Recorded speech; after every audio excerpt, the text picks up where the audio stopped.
अरे खाती नहीं बाबा, पेड़ पौधों को और आगे बढ़ने के लिए मौका देती है। सूरज, चांद, हवा, पानी, धरती, आकाश, ये सब एक साथ हैं और एक दूसरे के सहयोग में है, कोई किसी का शोषण नहीं करता, एक दूसरे के साथ रह के खुश हैं। हम लोग इसको आगे के प्रसंगों में पढ़ेंगे। अभी की बात को 2 मिनट के बाद विश्राम देंगे। तो इसी को वाद के रूप में सह अस्तित्ववाद ऐसा नाम दिया गया। सब चीज़ें साथ साथ हैं और कोई शोषण नहीं, बल्कि साथ साथ जीने का मज़ा है। अगर मैं अकेले यहाँ पे रहता तो शायद इतना खुश नहीं होता। हम लोग साथ साथ जी रहे हैं इसलिए और मज़ा आएगा। आप देखिएगा, वो साथ होने की खुशी। अभी ज्ञान थोड़ी हुआ है, कोई हम लोग दार्शनिक हो गए, ऐसा थोड़ी है। अभी तो हम लोग मामूली आदमी हैं, लेकिन बस साथ साथ जीने का मज़ा है। और जब समझ जाएंगे तब तो और ज़्यादा मज़ा आएगा।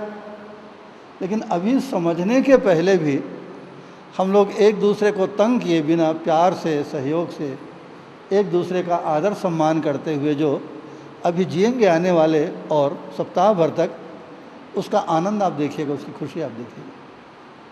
इसी तरह सारी प्रकृति और ये सत्ता, जिस प्रकृति के अंतर्गत हम लोग भी हैं ना, आदमी भी उसी में शामिल है। आदमी चैतन्य प्रकृति है, मिट्टी पत्थर जो है इसको जड़ प्रकृति कहते हैं। ये जड़ है और हम लोग चैतन्य कहलाते हैं।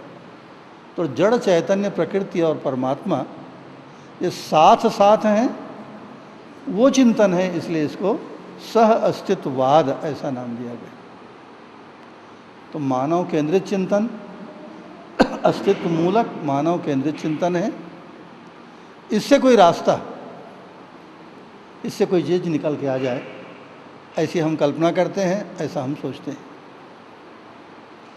तो एक छोटी सी भूमिका के रूप में, विषय प्रवेश के रूप में, कि जो चीज़ आने वाले दिनों में हम लोग पढ़ने वाले हैं, चिंतन करने वाले हैं,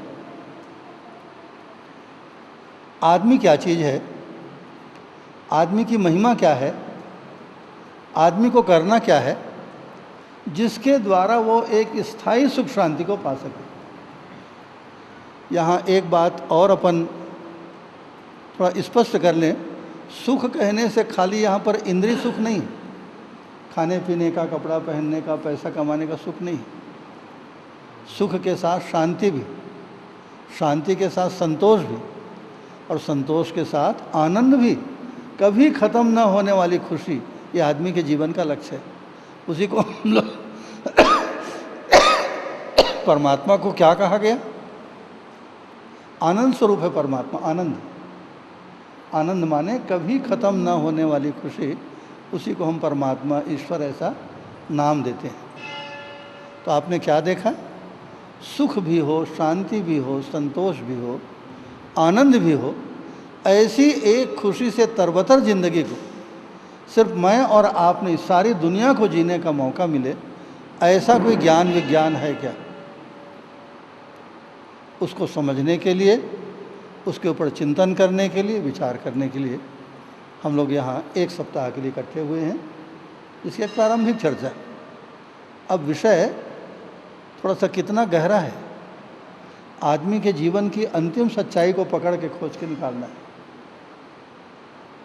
2 लाइन की बात और है कि हजारों साल में, बल्कि अगर सही कहें लाखों बरस में आदमी ने जो कुछ सोचा है, उस चिंतन का सार क्या है। और अभी पिछले 200 सालों में विज्ञान और तकनीकी, साइंस और टेक्नोलॉजी ने जो चमत्कार किया है, उसका बड़ा प्रभाव है दुनिया में। उसका अंतिम निचोड़ क्या है? इतना सारा ज्ञान विज्ञान, इतना सारा चिंतन, इतने सारे शास्त्र, इतना सारा इतिहास, इन सब के अंतिम निचोड़ के रूप में आज हमको अपनी ज़िंदगी में जीने के लिए क्या मिलता है? अगर कोई कमी है तो उसको अपन खोज लेते हैं। कितना बड़ा काम है, थोड़ा सा ठंडे दिमाग से सोचिए। हजारों लाखों बरस के अंतिम निचोड़ को अपने को पकड़ना है। विज्ञान और तकनीकी ने जो चमत्कार किए, उसके अंतिम सार को पकड़ना है, और कुछ कमी है उसको अनुसंधान के द्वारा पूरा करना है। और अपने जीने के लिए, अपने जीने के लिए माने सुखपूर्वक जीने के लिए, शांतिपूर्वक जीने के लिए। संतोष माने किसी बात की कमी का अनुभव ना हो, इसको संतोष कहते हैं। संतोष का इतना ही मतलब है। संतोष का मतलब अरे भैया जैसा है उसी में काम चलाओ, वो संतोष नहीं, वो तो किसी तरह से भैया काम चलाओ। संतोष का मतलब किसी बात की कमी का अनुभव न होना। और आनंद माने निरंतर बहने वाली खुशी। सुख शांति संतोष आनंद के साथ आदमी इस दुनिया में, और प्रत्येक आदमी को ऐसा जीने का मौका मिले। ऐसा नहीं कि 2-4 लोगों को मिल जाए और बाकी लोग तड़पते रहे। ऐसा कोई रास्ता, ऐसा कोई चिंतन, ऐसी कोई पद्धति, ऐसा कोई दर्शन हो सकता है क्या? उसी के बारे में गंभीर विचार करने हम और आप यहाँ पर इकट्ठे हुए हैं। एक बहुत गंभीर बात है। क्या है ये? जीवन विद्या का शिविर है। जैसा कि हम लोग इस नाम का प्रयोग करते हैं और आप लोग भी देख रहे हैं,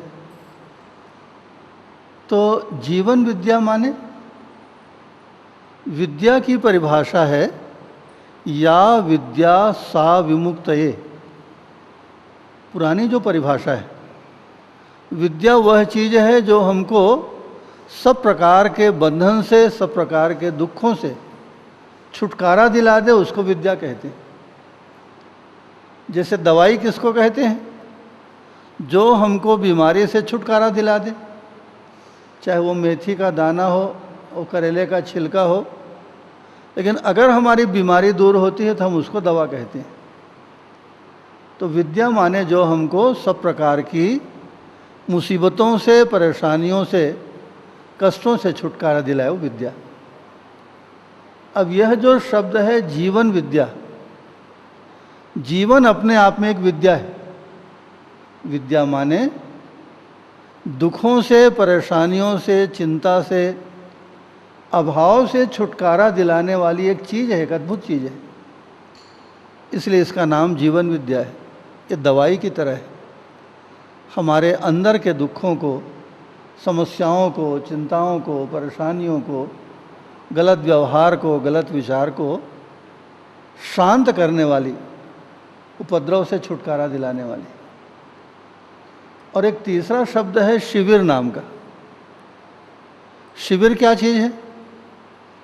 कल छोटी सी चर्चा जो हम लोग करते रहे आपस में बैठकर, तो हजारों साल के, बल्कि लाखों बरस के इतिहास को ऐसा चुटकी में, लाखों बरस से आदमी क्या करते आया है इस संसार में,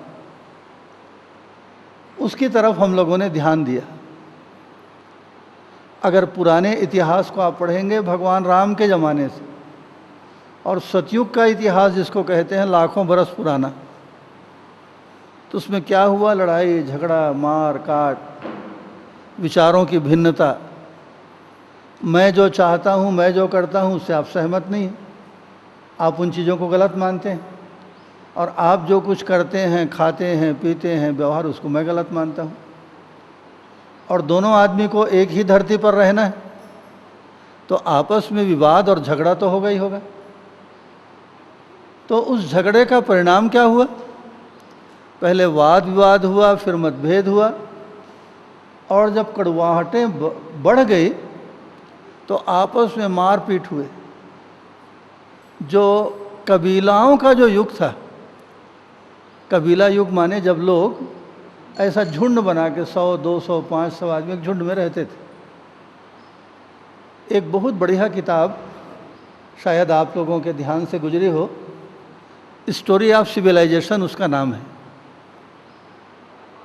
तो CM जॉर्ज ने बहुत बढ़िया लिखा है कि पहले लोगों में ऐसी पारिवारिक भावना नहीं थी, झुंड में रहते थे बस 100, 200, 500 आदमी, और अपना दिन भर मार कूट के लाते थे, जो मिला उसी को सब लोग खा जाते थे। अब एक कबीला आपका है, एक कबीला मेरा है, हर आदमी एक एक कबीले का लीडर है। इनके कबीले में 1000 आदमी हैं, मेरे में 500, आपके 200। तो एक कबीला दूसरे के ऊपर हमला कर देता था और वहाँ के पुरुषों को गुलाम बना के ले आता था अपने कबीले में। तो उस समय तो ये सब आधुनिक ज़माना नहीं था, हथियार तो किस में मारते थे? इतना बड़ा पत्थर उठाए किसी के मुड़ के ऊपर पटक दी, मर गया वो आदमी। इस तरह से जब लोग डर गए कबीले वाले, हार गए वो लोग, मैं ज़्यादा पत्थर मार लिया, मैं ज़्यादा। फिर बाद में ये धातु का युग आया, लोहा वगैरह का, ये तीर छुरा तलवार बंदूक, ये बात का ज़माना है। ऐसा करते करते कुल मिलाकर जिन लोगों से हम सहमत नहीं हैं उनके प्रति हमारा दृष्टिकोण कैसा रहा? गाली गलौज करने का, मतभेद करने का, उसको निंदा करने का, और उतने से नहीं बना तो मारपीट करने का। ये ढेला पत्थरा उठा के जो मारते थे, वहाँ से ले करके फिर तलवार बंदूक तक बात आई। और अब उस युद्ध के साधनों को विकसित करते हुए हम लोग कहाँ पर आ गए हैं? अब हम लोग परमाणु बम वाली जगह पर आ गए कि अब हम लोगों ने आदमी को मारने के लिए आदमी ने बम बनाया है, और कोई जीव जानवर थोड़ी बनाया है। आज तक बताइए, यहाँ शेर रहता होगा, आप लोग बताते हैं, शेर ने कितने आदमियों को मारा? सांप चाबने से कितने आदमी मरे आपके बाग बाहर इलाका में? बताइए, पिछले 100 साल का आंकड़ा निकालिए।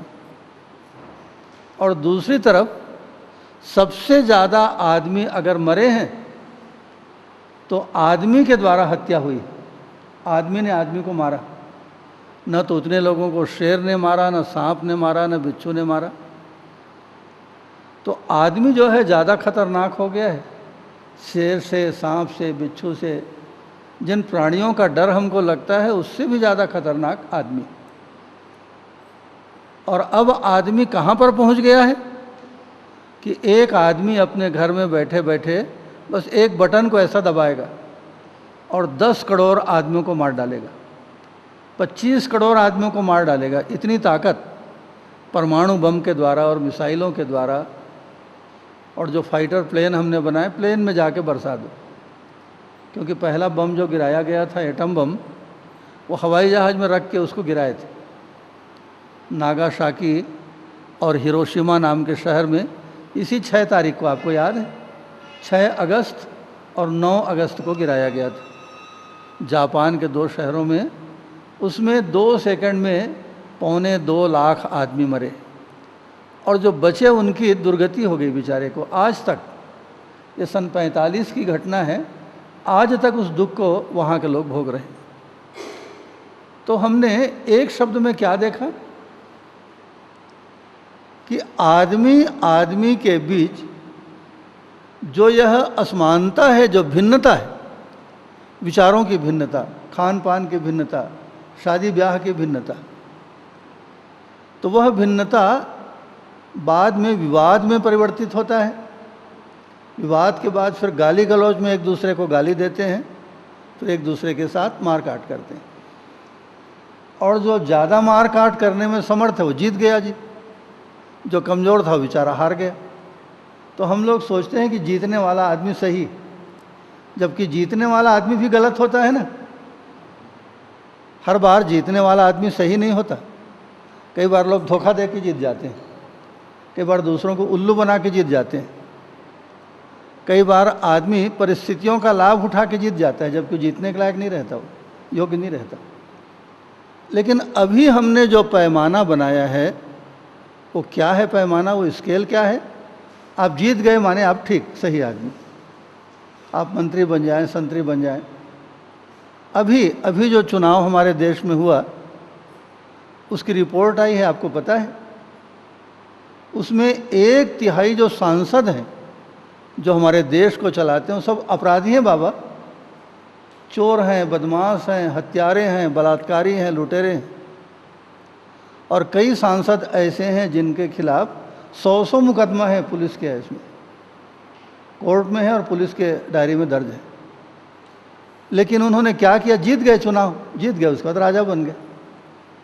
अब वही पुलिस जो उनको पकड़ने के लिए जेल में डालने के लिए दौड़ती थी, वही पुलिस उनको सलाम करती। तो जीतने का गलत तरीके से जीते हैं। कई सांसदों के बारे में जो खबर आई है, वो लोग चुनाव प्रचार कैसा करते हैं आपको मालूम?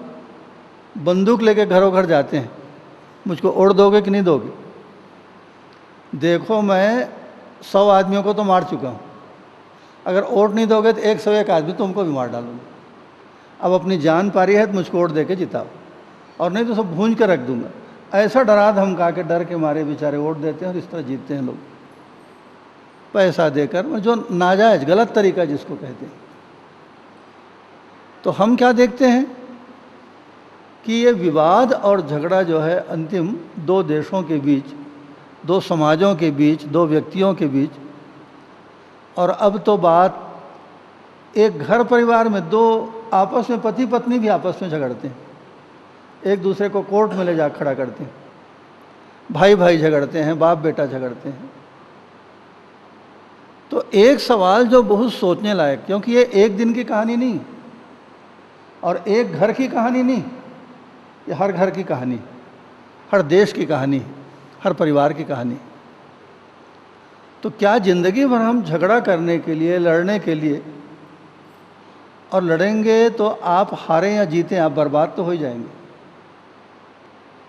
आपको एक घटना का पता है ना, हमारा देश आज़ाद हुआ ना 1947 में, उसके पहले सारी दुनिया में सबसे बड़ी ताकत के रूप में इंग्लैंड नाम का देश था। अंग्रेज लोग आधी दुनिया के मालिक थे, आधी दुनिया के मालिक। उन्हीं अंग्रेज़ों के ज़माने में, और हम लोग तो गुलाम थे, कई सौ वर्षों की गुलामी को पहले मुसलमानों की गुलामी हो गए, उसके बाद 200 सालों तक अंग्रेज़ों के गुलाम रहे। तो उसी समय एक बहुत बड़ा झगड़ा हुआ, सारी दुनिया दो भागों में बट गई, एक्सिस पावर और एलाइड पावर। जो हिटलर है, मुसोलिनी है, तोजो है, जापान, जर्मनी और इटली एक तरफ हो गए और बाकी दुनिया के लोग एक साइड में हो गए। और इतना बड़ा युद्ध हुआ कि अभी तक मानव जाति के इतिहास में उतनी बड़ी लड़ाई कभी नहीं हुई। इतना बड़ा युद्ध, इतना बड़ा युद्ध हुआ था वो, सेकेंड वर्ल्ड वार जिसको कहते हैं, दूसरा विश्व युद्ध। आदमी तो जैसे, इसको एक और बढ़िया शब्द दिया गया, युद्ध का उन्माद कहते हैं। उन्माद माने पागलपन। सारी दुनिया लड़ने के लिए और एक दूसरे को मारने के लिए तैयार हो गई। वास्तव में जो परमाणु बम अमेरिका ने गिराया ना, उसको जर्मनी को मिलना चाहिए था, क्योंकि जर्मनी के जो सबसे बड़े वैज्ञानिक थे एल्बर्ट आइंस्टाइन, आइंस्टीन जर्मनी छोड़ के चल दिए और बाद में अमेरिका चल दिए। फिर रॉबर्ट नील ने, वैज्ञानिकों ने उस सिद्धांत को विकसित करके परमाणु बम बना डाला। खैर एक लंबा इतिहास है वो। तो वो ईंटा पत्थर से लड़ना जो शुरू किया आदमी, वो आज हम और आप कहाँ आ गए? परमाणु बम के युग में आ गए। परमाणु एक ताकत है, अभी समझेंगे जिस परमाणु की बात हम लोग कर रहे हैं, क्योंकि संपूर्ण सृष्टि की रचना का आधार जो है, बेस, वो परमाणु है। परम अणु कहते हैं उसको, एटम कहते हैं। वो कैसे काम करता है, जिंदगी क्या है, परमाणु क्या है, परमाणु की ताकत क्या है, जिंदगी की ताकत क्या है, और आदमी कैसा जिए कि हमेशा के लिए सुखी हो जाए। तो एक छोटी सी बात आदमी जाति के हजारों साल के इतिहास को, हजारों साल की यात्रा को समझने के बाद, देखने के बाद हमारा मन खुश नहीं हुआ, तृप्त नहीं हुआ। किसी को भी दुनिया में आप जाके पूछो, तृप्त नहीं। दूर के ढोल सुनाओने कहते हैं ना, हमको लगता है कि आप खुश हैं क्योंकि आप बहुत बड़े उद्योगपति हैं, व्यापारी, आप खुश हैं। आप सोचते हैं कि मैं खुश हूँ, ना तो मैं खुश हूँ ना आप खुश हैं।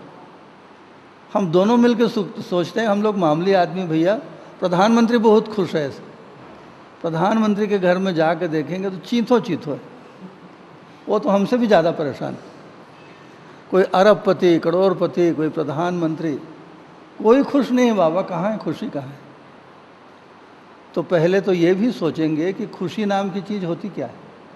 किसको हम खुशी कहते हैं। और वो खुशी, वो प्रसन्नता किसके पास है? क्योंकि हम एक दूसरे के बारे में कल्पना करते हैं, अरे मैं तो गरीब आदमी हूँ, मैं तो कम पढ़ा लिखा हूँ, मेरे पास तो साधन सीमित है, मुझको कहाँ से खुशी मिलेगी। आप बड़े आदमी ज़रूर आपके पास, और आप सोचें इससे तो महाराज जी मगन है, कोई आगे पीछे एक चिंता नहीं, बढ़िया घूम रहे हैं, बढ़िया खा रहे हैं, माला पहन रहे हैं, ये लो। अब जब दोनों मिलते हैं तो पता लगता है हम दोनों खुश नहीं हैं, तो हम लोग फिर तीसरे आदमी के बारे में, प्रधानमंत्री, राष्ट्रपति, उसके बारे में कल्पना करते हैं कि वो खुश है। अरे बाबा, खुशी कहीं नहीं। भारत के आदमियों को अभी बाग बहराम जाके आप बोलिए कितने लोगों को इंग्लैंड जाना है, बताओ, मैं भेजता हूँ। तो अभी आधा से ज़्यादा शहर तो एक दिन में तैयार हो जाएगा। आप पूछ के देख लीजिए कितने लोगों को शहर जाना है, रायपुर में रहना है, बताओ, नौकरी लगा देता हूँ, तो आपका आधा शहर तैयार हो जाएगा, चलो रायपुर जाएंगे। इंग्लैंड जाने के लिए तो हो सकता है पूरा शहर तैयार हो जाए, चलो भैया मैं चल दूँगा। ये क्या है मामला, आपने ध्यान दिया कि यहाँ के एक सामान्य आदमी के मन में कल्पना होती है कि मैं इंग्लैंड चला गया तो मैं ज़्यादा खुश हो जाऊँगा। और इंग्लैंड में जाके देखिए, हम लोग तो कई बार गए हैं, वहाँ पे रहे हैं। इंग्लैंड का आदमी जो है दौड़ते दौड़ते सारा काम छोड़ के भारत आता है, और भारत के गांव में आता है। वो सोचता है कि भारत में ज़्यादा शांति। हमारे यहाँ जब पहली बार इंग्लैंड की ऐसी 3 महिलाएं बढ़िया पढ़ी लिखी हैं, जिम्मेदार, वो लोग मुझको टेलीफ़ोन किए कि हम लोग भारत आना चाहते हैं, तो 3 हफ्ते के लिए आएंगे। हम लोग दिल्ली आके 2 हफ्ते तक घूमेंगे देश को, और आखिरी 1 सप्ताह हम लोग आपके यहाँ अछोटी में रहेंगे। तो मैं उनको बोला कि ऐसा करिए, आप लोग सीधे पहले हमारे गांव आ जाइए अछोटी, और 1 हफ्ता रहने के बाद वापसी में आप भारत को घूमते हुए चल दीजिएगा इंग्लैंड। तो तीनों महिलाएं हमारे यहाँ छोटी आश्रम में, गांव है तो बहुत छोटा सा, भूचापाली जैसा, आप देखे हैं, तीनों जने आ गई और रह गई। रोज़ ऐसे बैठते थे, सत्संग होता था। बल्कि ज़्यादा अच्छा कहें कि जो जीवन विद्या आप अभी पढ़ रहे हैं ना, इसी की पढ़ाई, चर्चा होती थी पढ़ाई। उनको इतना अच्छा लगा कि वो लोग 3 हफ्ते यहीं रह गई गांव में 3 हफ्ते तक। अभी और आने वाली है नवंबर में, आप लोग मिलना चाहेंगे तो आ जाइएगा। हमारे हर 1-2 महीने में विदेश के लोग आते हैं मेहमान, उनको अच्छे से अध्ययन करिएगा कि क्या सोचते हैं हम लोग, क्या चाहते हैं लोग। तो 3 हफ्ते यहीं गांव में रह गई हमारे साथ, और बोली अब भारत में हमको कहीं नहीं जाना है। दिल्ली गई, दिल्ली से फ़्लाइट लेके सीधे लंदन वापस चली गई। तो कुल मिलाकर भारत घूमना, इंग्लैंड घूमना, ना तो हमारा उद्देश्य इंग्लैंड की यात्रा करना है, और ना उनका उद्देश्य भारत को घूमना है। जहाँ हमको मज़ा आए, खुशी मिले, वहाँ पर रह जाएंगे, बात ख़त्म। एक शब्द में सुख, खुशी, प्रसन्नता, तृप्ति, वो सार बात है। तो हम दोनों एक कल्पना में जी रहे हैं। मैं सोचता हूँ कि इंग्लैंड जाके खुश हो जाऊँगा, और इंग्लैंड का आदमी सोचता है कि मैं भारत आके खुश हो जाऊँगा। तो इंग्लैंड के लोग भारत आते हैं टिकट कटा के, और हम लोग कहीं से उधार बोड़ी करके इंग्लैंड जाते हैं बार बार। आप सारे दुनिया को घूम के देखिए, खुशी और तृप्ति नाम की चीज़ नहीं है। तो ये जो मूलभूत सवाल है, सच्चाई क्या है, फिर उस सच्चाई को समझने की कोशिश करेंगे। तो शिविर का मतलब आपके ध्यान में आया, बताइए आप क्या समझे। हजारों साल में फैला हुआ आदमी जाति की ज़िंदगी में जो ज्ञान विज्ञान है, और करीब पिछले 200 सालों से विज्ञान और तकनीकी ने जितनी प्रगति की है, साइंस और टेक्नोलॉजी ने, जिसकी वजह से दुनिया में एक बहुत बड़ी क्रांति हो गई। तो आज तो बहुत डोमिनेंस है बाबा, प्रभाव है विज्ञान के बिना। आप एक कदम, ये वीडियो रिकॉर्डर है, ये माइक है, सब क्या है, विज्ञान की देन है। पहले सब नहीं था। टेलीफोन है, हवाई जहाज़ है, इंटरनेट है, ये सारे जो साधन, ये विज्ञान की देन है। तो विज्ञान का ज़बरदस्त प्रभाव मानव जाति के ऊपर है। तो विज्ञान जहाँ तक चलते चलते जहाँ तक पहुँचा है एक, और हजारों साल, बल्कि ठीक शब्दों में कहें तो लाखों वर्षों में आदमी सोचते हुए, विचार करते हुए, प्रयोग करते हुए, और उसके फलस्वरूप सुख दुख पाते हुए यहाँ तक जहाँ आज हम और आप खड़े हैं, आज का ज़माना खड़ा है। उन दोनों के योग फल में कुछ सार निकलता है क्या? सार का मतलब किसको आप सार कहेंगे? आपको अपने जीने के लिए कुछ सारभूत चीज मिलती है क्या कि आप सुखपूर्वक, शांतिपूर्वक, संतोषपूर्वक, आनंदपूर्वक जी सकें? ऐसा कुछ निकलता है? अगर नहीं निकलता है, कुछ कमी है, चलो उसको पूरा कर लेते हैं। तो यह जो शिविर शब्द लिखा है वो कितना गंभीर और कितनी बड़ी बात है आपको पकड़ में आती है। हजारों साल के इतिहास को, आदमी जाति के चिंतन को निचोड़ना, और विज्ञान ने, टेक्नोलॉजी ने जितना काम किया है पिछले 200 साल में, उसके सार को निचोड़ना, जो काम हमारे आपकी तरह करोड़ों करोड़ लोग मिल करके हजारों साल, लाखों साल की मेहनत से किए, उसको एक हफ्ते में हमको करना है। बताइए कितना मुश्किल काम है। एक दिन तो बीत गया, अब 6 दिन और बचे। 6 दिन के अंदर लाखों वर्षों के इतिहास के भी सार को समझना है, विज्ञान के भी सार को समझना है, हमारी ज़िंदगी के साथ उन बातों का क्या रिश्ता है इस बात को भी समझना है, और सुखपूर्वक हम अपनी ज़िंदगी को, बाबा कितना ही बड़ा ज्ञान विज्ञान हो अपनी जगह पड़े रहने दो, हमारी ज़िंदगी को हमको क्या मिलेगा, ऐसा समझना और इतने कम समय में समझना, ये कितना मुश्किल काम है। उसको एक हफ्ते में हम लोग करते हैं। इसलिए शिविर माने बिल्कुल सार रस। आप कल्पना करिए कि आप किसी घर में गए, वो आपको 1 कप आम का रस पिला दिया। अब पीछे लौट के देखिए कितनी लंबी कहानी है। कोई एक आदमी 8-10 साल पहले आम का बीज लगाया होगा ऐसी, तो छोटा सा पौधा हुआ, उसको गाय बकरी चरने के लिए आए होंगे, उसको बचाए, खाद डाले, पानी डाले, 10 साल में पेड़ तैयार हुआ, फूल खिले, उसके बाद उसमें फल लगा। वो कच्चा फल में वो मिठास नहीं रहती, फिर वो फल पक गया। वो 10 साल की मेहनत का परिणाम है। जो 1 कप आप आम का रस पी रहे हैं ना, वो 1 आदमी और 2 आदमी और 5 आदमी 10 सालों तक मेहनत जो करते रहे, उनकी मेहनत का फल है कि वो 1 कप, जो अंतिम सार वही, आम की गुठली को फेंक दिए, छिलका फेंक दिए, रेशे को फेंक दिए, जो सार रस है उसको निकाल के आपको पिला दिए। एक आदमी के 10 बरस की मेहनत के फल को आप पी रहे हैं आम रस के रूप में। वो 1 दिन की मेहनत नहीं। ये शिविर क्या है?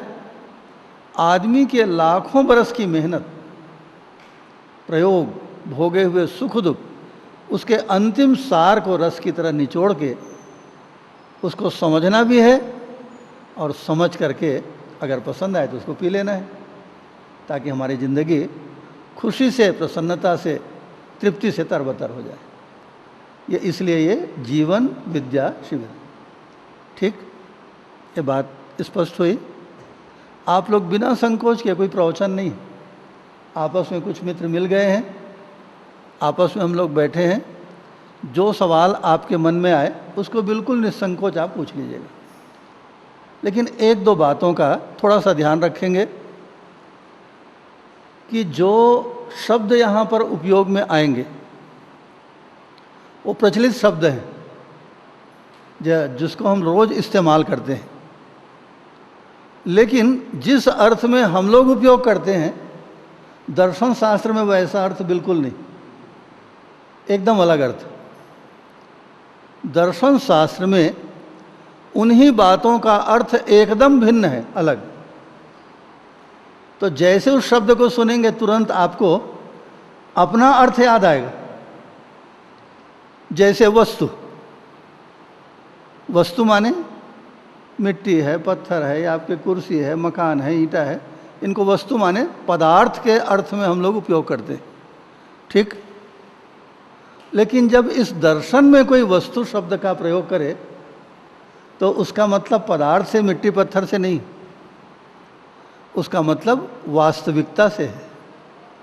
वास्तविकता, सच्चाई, यथार्थता, कितना फर्क है बताइए।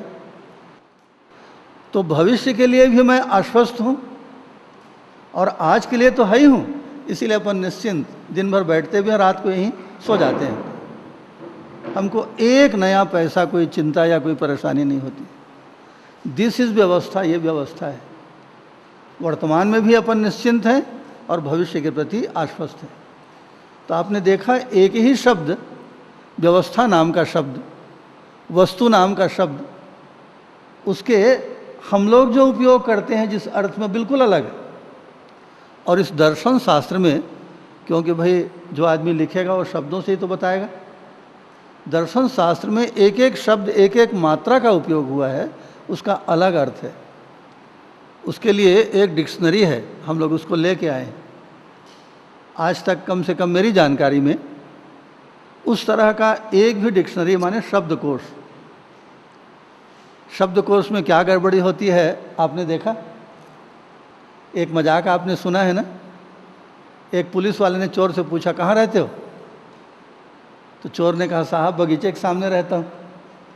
अरे भले आदमी, बगीचा कहाँ पे? तो बोला मेरे घर के सामने। आप देख रहे हैं, बगीचा कहाँ पे? मेरे घर के सामने। अरे बाबा, वो बगीचा और तुम्हारा घर दोनों कहाँ पे? दोनों चीज़ आखिर है कहाँ पे? बोला दोनों आमने सामने। अब आप क्या समझे बताइए? अब चोर का घर कहाँ पे है, आप कैसे समझेंगे बताइए? तो इसी तरह घर बने मकान, मकान बने हाउस, हाउस बने होम, आप क्या समझे बताइए? जो आदमी घर नाम की चीज़ को नहीं देखा है, वो आप चाहे घर कहिए, मकान कहिए, हाउस कहिए, उससे क्या समझेगा? तो कई बार शब्द ही शब्द रह जाते हैं, सच्चाई का पता आदमी को नहीं मिलता। ऐसी हालत में ये घर होता क्या है, ये वस्तु नाम की चीज़ होती क्या है, व्यवस्था नाम की चीज़ का क्या मतलब है, इसकी एक अवधारणा परक डिक्शनरी, कॉन्सेप्चुअल डिक्शनरी, अभी तक मेरी जानकारी में इस तरह की कोई भी डिक्शनरी नहीं। नमूने के लिए किताब लाए हैं, जिनको रुचि होगी वो लोग बता दीजिएगा और किताबें हम लोग लाके आपको उपलब्ध करा देंगे। एक अद्भुत और भी बड़ी बात है कि हम लोग अपने अपने ढंग से शब्दों को गढ़ते हैं। बाबा जी ने इतना बड़ा काम किया है कि आप और हमारी कल्पना तक वहाँ नहीं पहुँचती। कि बोलते हैं मैं कुछ नहीं बोलता हूँ, मैं कुछ नहीं कहता हूँ, तो क्या करता हूँ? ये दुनिया में अस्तित्व में जैसा है वैसा मैंने देख लिया, समझ लिया, और जैसा इस अस्तित्व में है उसको बता देता हूँ। कितनी बड़ी बात है। हम लोग अपनी कल्पना से कोई घर बनाते हैं, मकान बनाते हैं, कोई रिश्ता बनाते हैं, किसी को पत्नी बनाते हैं, किसी को भाई बनाते हैं, लेकिन वास्तव में इस अस्तित्व में वो चीज़ कैसी? उस सच्चाई को समझना और उस सच्चाई को समझकर उसके मुताबिक एक नए सिरे से सोचना। अस्तित्व में जैसा है, अभी अधिकांश चीज़ें, चाहे वो घर हो, चाहे मकान हो, चाहे वो संबंध हो, चाहे वो रिश्ता हो, उसमें अधिकतर हमारी कल्पना का योगदान ज़्यादा है। आपकी पत्नी कैसी होनी चाहिए, तो पत्नी के बारे में 100 कल्पना आदमी कर लेता है। अरे भाई, वो भी बेचारी एक सामान्य सी लड़की है। एक लड़की अपने पति के बारे में इतनी कल्पनाएं कर लेती है कि देवता भी उसको पूरा नहीं कर सकता। आदमी की बात छोड़िए। अब उसके बाद भाई जब शादी होगी, रोज़ रोज़ आप साथ रहेंगे, कोई देवता तो नहीं है, एक मामूली आदमी है जैसे हम और आप हैं। पत्नी भी कोई स्वर्ग की अप्सरा तो नहीं है बेचारी। तो अपेक्षाएं हम अपनी कल्पना के द्वारा इतनी कर लेते हैं, बिना यथार्थता को समझे, सच्चाई क्या है उसको समझे बिना। अपेक्षा पूरे, अरे मैं तो सोचता था कि ऐसा होगा, ऐसा होगा, कुछ नहीं हुआ, सब बेकार है जी। शादी करना बेकार है, घर गृहस्थी बेकार है। तो घर गृहस्थी बेकार नहीं है। हमने जो अपनी तरफ से बिना इस दुनिया की सच्चाई को समझे जिस तरह से उटपटांग कल्पनाएं कर ली थी, बेसलेस इमेजिनेशन, उसकी वजह से झगड़ा है, उसकी वजह से दुख है, उसकी वजह से परेशानी है। तो एक बात जो बहुत ज़रूरी बात है सुखी होने के लिए, क्योंकि आखिर इन सारी चीज़ों का अर्थ क्या है? इतना पढ़ते हैं, देवी माता की पूजा करते हैं, कोई उपवास करता है, कोई जप करता है, कोई दान पुण्य करता है, कोई ध्यान करता है, हजार तरह के काम हम करते हैं। इन सारी चीज़ों का एक शब्द में बताइए क्या मतलब है, क्यों करते हैं? कोई बात जो आपके ध्यान में आती हो बताइए। खुशी के लिए करते, राइट, वेरी राइट, खुशी के लिए करते। कि हम जो भी करते हैं वो क्यों करते हैं? खुश होने के लिए करते हैं। ठीक, अब ये खुशी कैसे मिलती है उसको बताइए।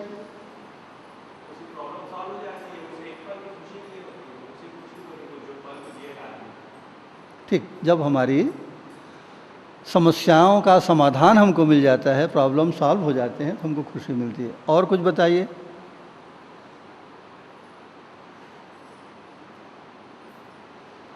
अरे भाई, छोटी सी बात से शुरू करिए। जब आप भूखे हैं, पेट भर खाना खाते हैं, आपको खुशी मिलती है। आप बढ़िया कपड़े पहनते हैं, उससे आपको खुशी मिलती है। आवश्यकता पूरी, एक शब्द में कहें, आवश्यकता पूरी होती है। जब अपने प्रेमपूर्ण मित्रों से मिलते हैं, परिवार के लोगों से मिलते हैं, तब आपको खुशी मिलती है। ठीक, तो अभी हमने दो तरीके से देखा इस मुद्दे को। एक तो खुशी कब मिलती है? जब हमारी भौतिक आवश्यकताएं, क्योंकि हमारे पास एक शरीर नाम की चीज़ है। आप अभी गाड़ी में बैठ के आए हैं, तो आप भले नाश्ता ना करें, गाड़ी को नाश्ता नहीं कराएंगे तो गाड़ी चलेगी क्या? गाड़ी को अगर डीजल पेट्रोल आप नहीं डालेंगे तो आपकी गाड़ी रास्ते में कहीं भी खड़ी हो जाएगी, हड़ताल कर देगी। चाहे वो जंगल हो, पहाड़ हो, उससे गाड़ी को कुछ लेन देन नहीं। आप भूखे रह जाइए, लेकिन गाड़ी को खिलाना पड़ेगा। उसके बिना हम गाड़ी को चला करके जहाँ पहुँचना चाहते हैं वहाँ नहीं पहुँचेंगे बाबा, हम परेशान होंगे। तो क्या है मामला? ये शरीर भी तो एक गाड़ी है ना, और इसको भी चलाने के लिए कुछ खुराक चाहिए, भोजन चाहिए, पानी चाहिए, दूध चाहिए, चाय चाहिए। इतना ही नहीं, आराम भी चाहिए। आप आदमी को बोरा भर खिला दीजिए और रात को सोने भर मत दीजिए, उसके बाद देखिए उसकी क्या हालत होती है। जब जो छठे चोर होते हैं ना, बदमाश, जो सच्चाई को बताते नहीं हैं पुलिस वालों को, तो उनको क्या सज़ा मिलती है आप जानते हैं? उसकी एक बहुत छोटी सी सज़ा, इतनी सी। उनको रात भर सोने नहीं देते पुलिस वाले। आग बैठे, क्यों भाई? उसी सवाल को 100 बार पूछेंगे। अब मैं थक गया, मैं जाकर सो जाता हूँ, दूसरा पुलिस वाला आएगा, क्यों भाई क्या कर रहे थे उस रात को, तुम कहाँ पे थे? 2-3 रात चोरों को रात और दिन भर जगाइए, तो वो सोने लगता है, पानी का छींटा मार मार के जगाते हैं। 2-3-4 दिन लगातार जागने के बाद चोर टूट जाता है, बोलता है भैया जो पूछना पूछ लो, मुझको सोने दो दादा। क्या हालत होती है आदमी, खाली उसको जगह भर दीजिए, मारपीट कुछ नहीं करना है। तो ये सोना भी एक आवश्यकता है शरीर की, उसके बिना आदमी जिंदा नहीं रहेगा। हमारे एक परिचित हैं, वो किसी घटना से दुखी होकर करीब 1 महीना तक नहीं सोए, रात दिन जागते रहे, खुद बताते हैं। उसके बाद परिणाम क्या हुआ बताइए? पागल हो गए बाबा, 1 महीने के बाद पागल हो गया आदमी। फिर उनको मेंटल हॉस्पिटल में ले जाना पड़ा, ले दे के उनकी तबीयत फिर नॉर्मल हुई। तो यह भी एक आवश्यकता है, खाना, कपड़ा, मकान, भोजन, विश्राम, नींद। अब तो दवाई दे दे के सुलाते हैं आदमी को। जब तक आदमी दवा ना खाए, बहुत लोग हैं, जवान लोग, आप जाके देखिए। और विदेशों में तो बीमारी इस कदर बढ़ी हुई है कि रात को 2 बजे 3 बजे तक लोग नहीं सोते, 2-2 3-3 बजे जागते रहते हैं। अब आदमी जागेगा तो क्या करेगा? अकेले तो ऐसा बैठा नहीं रहेगा शांत। हम लोग इंग्लैंड जाते हैं तो लड़की जो है 2 बजे 3 बजे रात तक जगती है। तो उनके एक मित्र अमेरिका में रहते हैं, उनसे 5-5 6-6 घंटे बात करती है। अब सोचिए, अब लो तो आपसे कोई आदमी 6 घंटा बात करे रात को 2 बजे, कैसा लगेगा आपको? क्या खाए हो? जैसा गाँव का साग खाए, अरे भैया चलो आलू खा लिया। अब भाई 6 घंटा आप क्या बोलोगे भी, आपके पास क्या विषय है बोलने के लिए। माने सुनते सुनते आदमी पागल हो जाएगा, बोलते बोलते पागल हो जाएगा। पागलपन के बहुत रूप हैं जिसको उन्माद कहते हैं। उन्माद माने पागलपन। आज सारी दुनिया धीरे धीरे सरकते हुए पागलपन के रास्ते पर जा रही। हम लोग तो स्वीकार नहीं करते और हम लोग तो जानते भी नहीं। अभी सेक्टर 9 का हॉस्पिटल है ना, कई पति पत्नी आपस में झगड़ा करते थे, तो जाके बताइए, यहाँ तक कि झगड़ा इतना बढ़ गया कि तलाक होने की स्थिति आ गई। तो एक बार सरकार भी मौका देती है, डॉक्टर लोग भी बोलते हैं देखो भाई हड़बड़ी मत करो, जीवन भर का मामला है, अच्छे परिवार में पैदा हुई हो, तुम्हारे पति को एक बार ले आओ, मैं उसको चेक कर देती हूँ। क्यों झगड़ा होता है? क्योंकि बात में कोई दम नहीं है। पति पत्नी हो, तुम लोग मज़े से रहो। तो उनका मेडिकल चेक, पति जाता ही नहीं था, मैं नहीं जाऊँगा, मैं कोई बीमार थोड़ी हूँ। ले दे के उसको ले गए, उसका चेकअप हुआ तो डॉक्टर ने बताया कि तुम्हारा पति पागल है, तुमको पता है? बताइए, मेरे बिल्कुल नज़दीकी लोग हैं, मैं भी सुन के हक्का बक्का रहे, पागल हो गया आदमी। और पागल का सबसे बड़ा लक्षण क्या है आप जानते हैं? एक बहुत बढ़िया मजाक चलता है।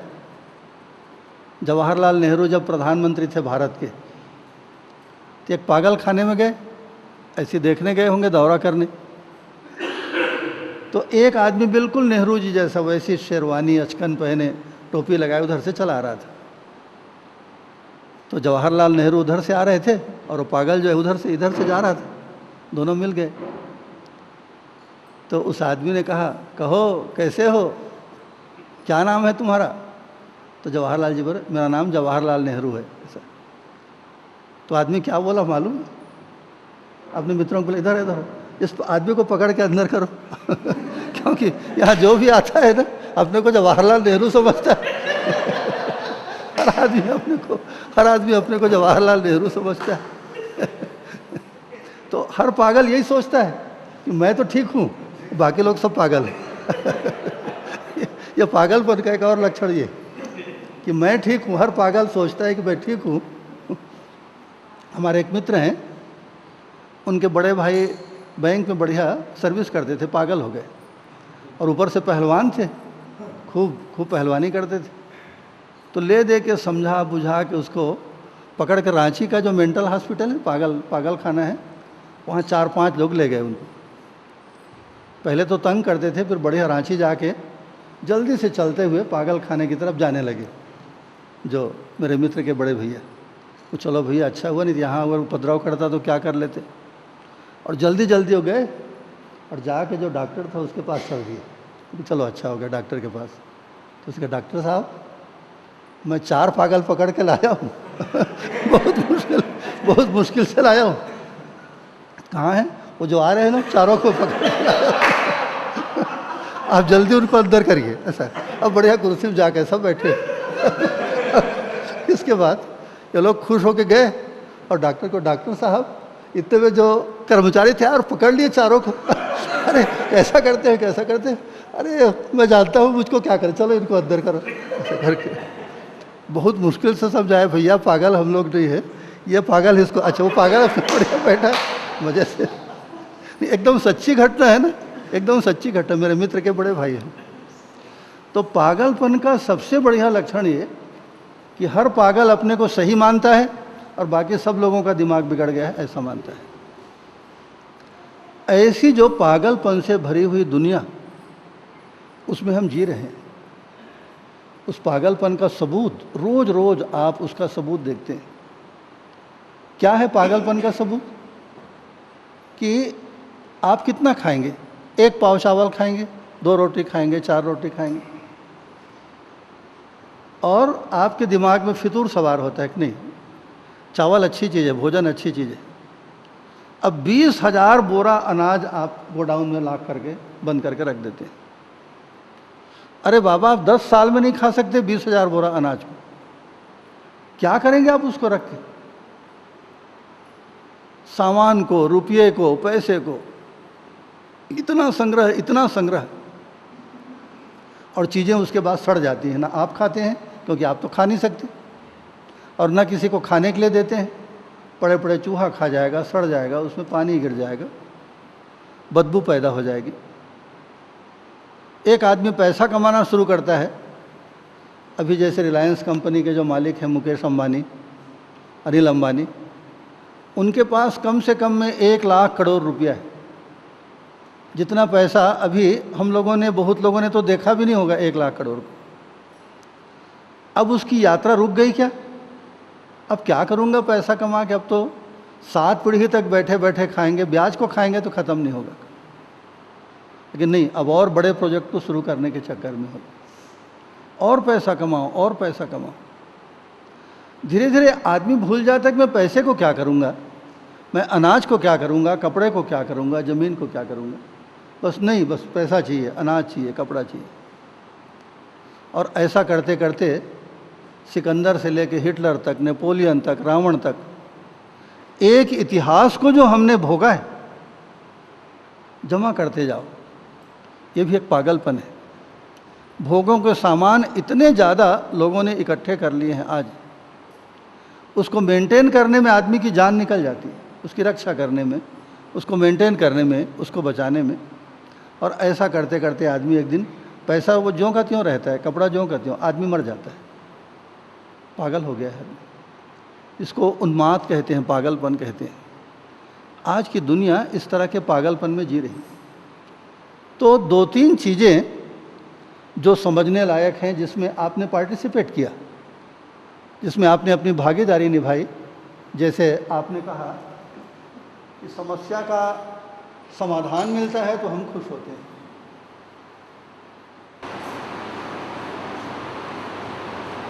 प्रसन्नता, खुशी।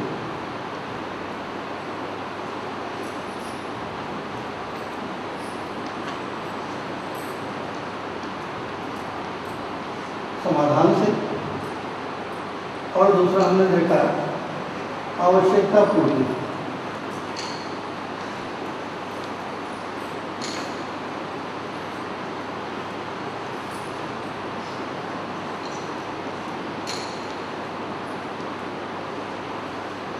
जब हमारी ज़रूरतें पूरी हो जाती हैं तो हम खुश होते हैं। खाना, कपड़ा, मकान, अनाज, व्यापार, ज़मीन, जायदाद, बहुत सारी चीज़ें हैं, भौतिक चीज़ें मुख्य रूप से। तीसरा,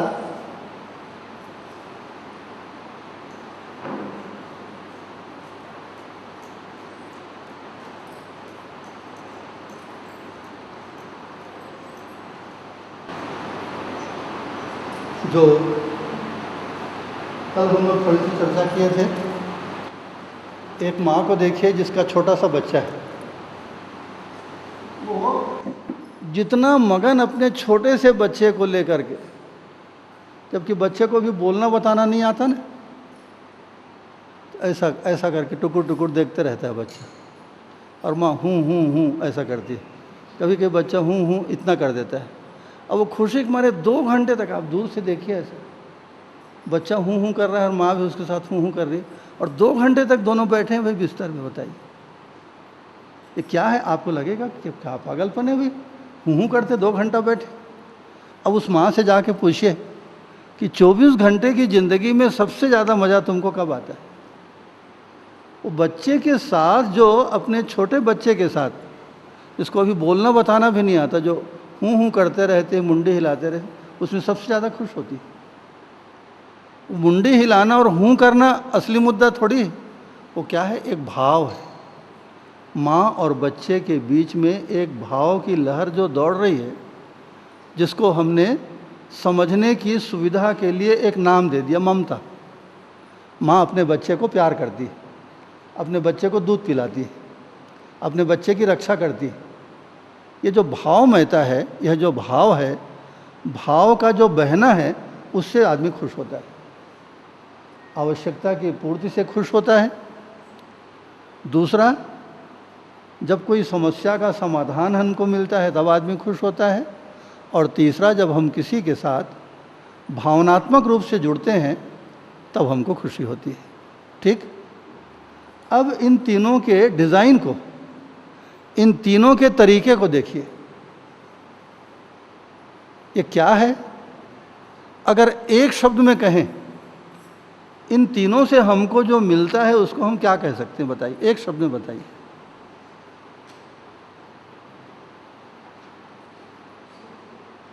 खाने से जो हमको मिलता है, किसी को प्यार करने से मिलता है, किसी परेशानी से जब हम छुटकारा पाते हैं तो हमको क्या है वो?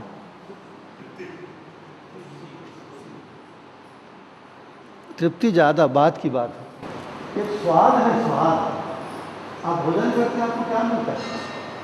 स्वाद मिलता है।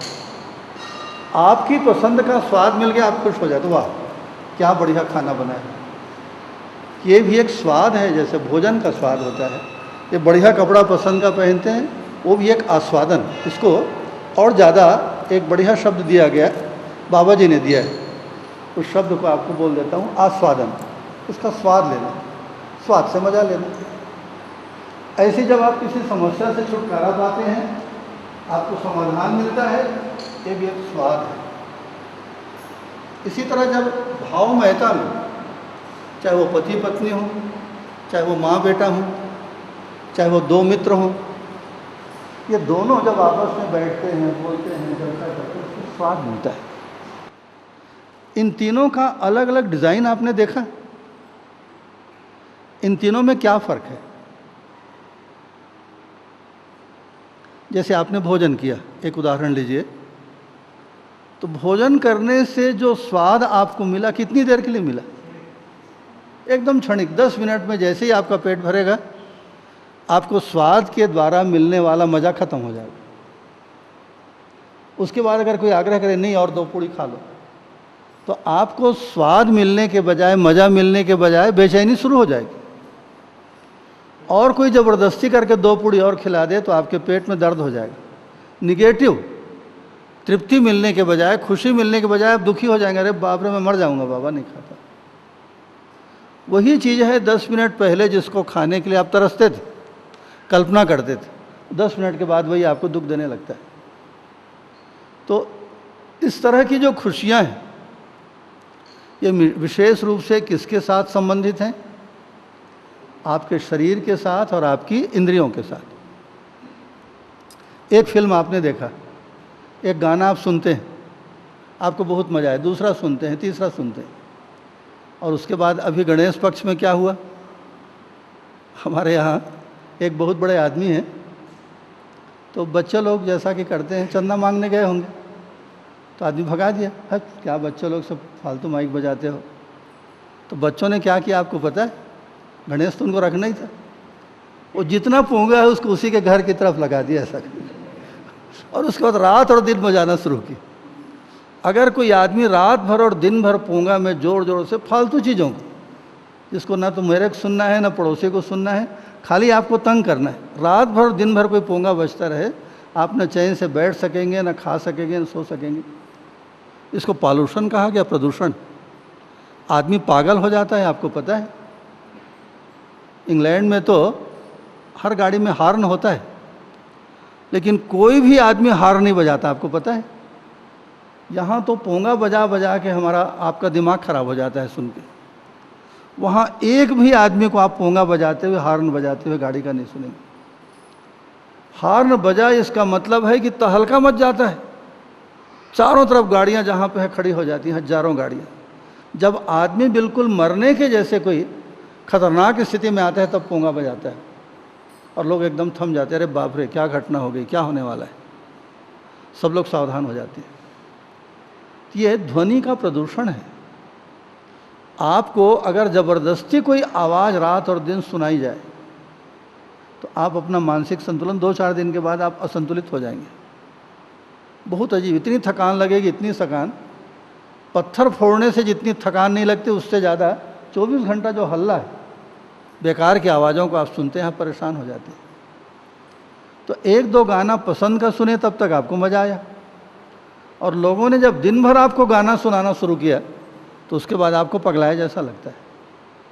वो आवाज़ को सुनने से जो खुशी आपको हो रही थी, गाना संगीत सुनकर, सारा कुछ ख़त्म हो गया। इसके पॉजिटिव और निगेटिव, सकारात्मक और नकारात्मक दोनों प्रयोग हुए। अगर उसी आवाज़ को आप अपनी पसंद का सुने, आपके शरीर और मन की आवश्यकता के मुताबिक सुने, तो आवाज़ आपके लिए अमृत है। अमृत कैसे है बताइए? कैसे वो आवाज़ आपके लिए अमृत बन जाती है, आपको नई जिंदगी देती है? एक उदाहरण, मैं बहुत बीमार था 6 साल तक, बेहद, ये पूरा हाथ पैर फूल गया था, एक एक उंगली सूज गई थी, शरीर में जहर फैल गया था और कोयला पोते जैसे पूरा शरीर काला पड़ गया। बहुत बड़े बड़े लोगों से इलाज कराया, लेकिन 1-2% भी फ़ायदा नहीं हुआ। और एकदम माने जैसे जान नहीं है शरीर में, ऐसा लगता था। फिर हम लोग विदेश गए इसी जीवन विद्या को पढ़ाने के लिए, और वहाँ जो उनके बताए मुताबिक दुनिया की जो सबसे अच्छी जगह है मेडिकल साइंस की, हार्ले स्ट्रीट लंदन की, वहाँ पे इलाज करवाया। मैं डॉक्टरों को बोला, देखो भाई, तुम लोगों को जो करना हो कर लो बाबा, मुझको दवाई भर मत खिलाना, मैं तंग आ गया हूँ। कोई दवा काम नहीं करती थी। जितनी दवाई ज़िंदगी भर में नहीं खाया, उससे ज़्यादा दवाई डॉक्टर लोग खिला चुके थे, फ़ायदा कुछ नहीं हुआ। तो उन्होंने कहा हम आपको ठीक कर देंगे। मुझको तो बिल्कुल भरोसा नहीं हुआ। तो उन्होंने क्या किया आपको पता है? बढ़िया मुझको हॉस्पिटल में बिस्तर में सुला देते, आप सो जाओ, और एक जैसा आपके घर में टेप रिकॉर्ड, बहुत बढ़िया साउंड सिस्टम था वहाँ, एक धुन वो लोग मुझको सुना दी। अब वो किस देश का है, किस भाषा का है, क्या अर्थ है, मुझको कुछ नहीं पता। उस धुन को सुन करके मैं सो गया, 15-20 मिनट, आधा घंटे, जो भी सोया हूँगा। जब मैं सो के उठा, रात को करीब 11:30-12 बजे थे हॉस्पिटल में, तो मुझको पहली बार लगा कि शरीर में अब कोई बीमारी नहीं। अपने हाथ पैर को ऐसे हिला के देखा, अरे मेरी बीमारी कहाँ चली गई। मैं इतना खुश हो गया, इतना खुश हो गया। 12 बजे रात को हम लोग निकले और बढ़िया लंदन में घूमे 2-3 घंटे, खाना खाए, गप्पे किए। हर 2 दिन में जाके उसी इलाज को लेता था, और कोई इलाज ही नहीं था, सिर्फ एक धुन सुनाते थे। रामायण में एक लाइन आप पढ़ें, अनमिल आखर अरथ न जापू, प्रगट प्रभाव महेश प्रतापू। न जिसका कोई अर्थ है, न जिसका कोई तालमेल है, लेकिन भगवान शंकर की कृपा से उसका प्रभाव प्रत्यक्ष है। तो अभी हम लोगों ने एक सुंदर संगीत से इस कार्यक्रम को प्रारंभ किया। इस संगीतमयता कितनी बड़ी चीज़ है, आपको अंदाज है? आजकल तो दुनिया की असाध्य बीमारियों का इलाज इस संगीत से होता है। कैसी बीमारी, जब कोई दवा काम नहीं करती, मैं उसका प्रत्यक्ष उदाहरण हूँ। 6 बरस तक बीमार रहा हूँ। पूरे शरीर में, डॉक्टर लोग बोलते थे पूरे शरीर में जहर फैल गया। जैसा सांप काटने के बाद पूरा शरीर काला पड़ जाता है ना, वैसे ही काला पड़ गया। किसी दवाई का साइड इफ़ेक्ट हो गया, ऐसा बोलते हैं, भगवान जाने जो भी हुआ। और बेहद जलन, जैसे हाथ पैर को कोई जलते हुए आग में डाल दिया हो, इस तरह से जलन होती थी। उसको खाली संगीत सुना सुना के ठीक किए हम। जिस संगीत का ना तो मुझको अर्थ मालूम है, आज तक नहीं जानता, किस देश का है, किस भाषा का है, इसको भी नहीं जानता। खाली लेट के सुनता था और उसके बाद तुरंत सारी बीमारी बुखार उतरे जैसा उतर जाती थी। ऐसा किया। तो एक चीज़ आपने देखा, अब तो हर बीमारी के लिए अलग अलग संगीत आ गया है, आपको पता है? वहाँ लंदन में एक बहुत बड़ा काम हुआ है।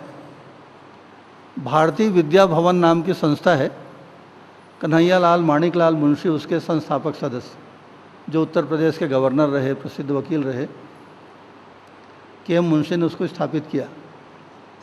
हमारे देश में तो हम सोच नहीं सकते। ये आपकी इच्छा होगी तो आप इस मंदिर को बेच दोगे क्या? भले मंदिर खंडहर हो जाए बाबा, लेकिन आप बेचने की हिम्मत नहीं कर सकते। वहाँ चर्च को लोग बेच देते हैं, आपको मालूम? भाई कोई काम नहीं है, कोई आदमी आता नहीं है, कोई उपयोग नहीं, बेच दो इसको।